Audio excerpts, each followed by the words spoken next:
Hey, spiritual family, welcome back to Tavia's Encouragement, and of course, I am Tavia. Welcome to those who are new to our channel. We thank you for tuning in. The scripture says in Ecclesiastes 5, verses 4 through 6, when you tell God you'll do something, do it now. God takes no pleasure in foolish drivel. Vow it, then do it. Far better not to vow in the first place than to vow and not pay up. Don't let your mouth make a total sinner of you.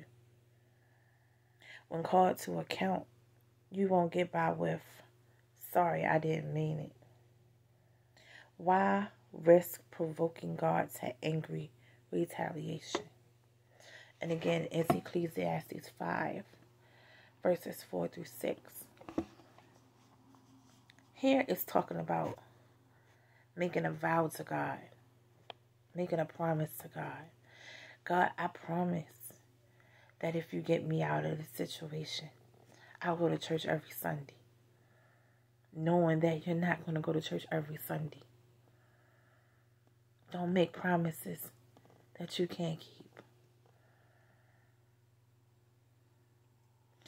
It's like when we make promises to our children and we say, oh, I'm going to take you this place and that place if you do good in school. And our children, they're like, okay, I'm going to do good in school.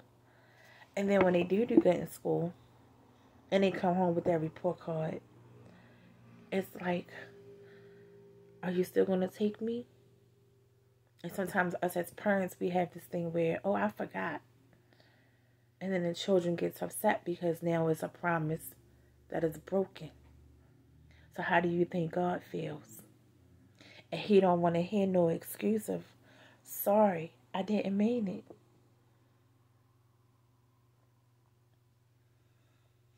God made promises in his word.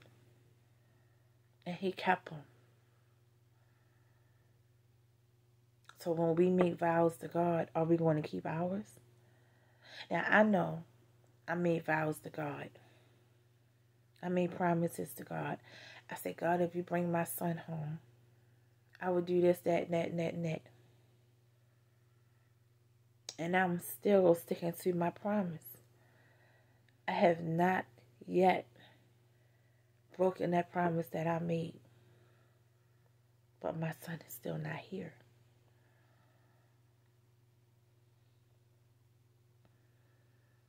Don't make promises to God that you can't keep. Because it's going to bring God to an angry place. Just like it would bring your children to an angry place.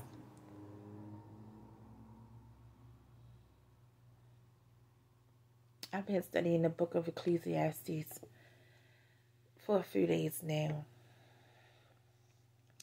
I've been trying to train myself to study and be on point and feed my spirit and my soul and my mind. But I just want to come and let you know. Don't make promises to God that you're not going to fulfill. Don't say, okay, God, if you give me this job, I make sure I pay my tithes and offering. Or Lord, if I pay my tithes and offering, I promise, you know, if you do this and do that, I'll do this and do that. Don't do that.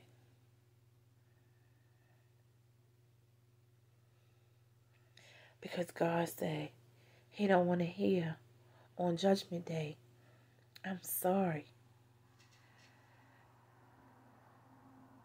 He don't want to hear it.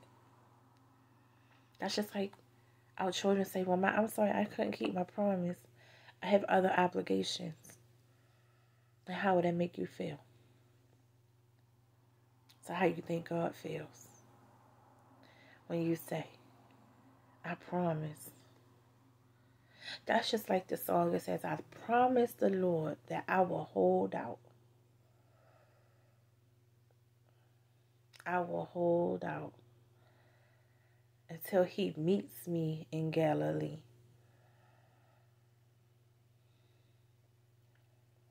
But are we keeping our promises to God? Are we going to continue to say, God, I'm going to serve until the day I die? That's a promise.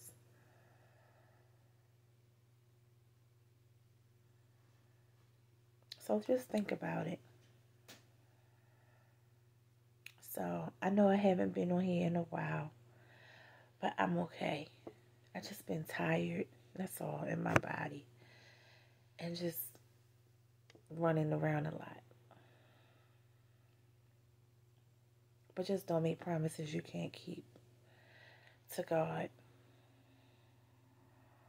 And if you're going to make promises, make sure you stick with it. Or just, instead of making a promise, say, okay, God, let your will be done. Just have your way. God, I don't want to make no promises. But Lord, have your way in this situation. Have your way in my family and in my circumstances. Have your way in my finances. Have your way in my health. Don't make promises you can't keep. That stuff is being documented. It's being documented. And he's going to hold you to it. He is definitely going to hold you to it. So I thank you for listening. It's Tavia.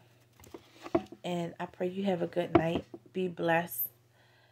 Encourage someone. Love on someone. You don't know who needs the I love you. You don't know who's going through. Call that person. Pray for that person. So, it's Tavia. I love you all. Have a good and blessed night. And we'll talk soon. Bye.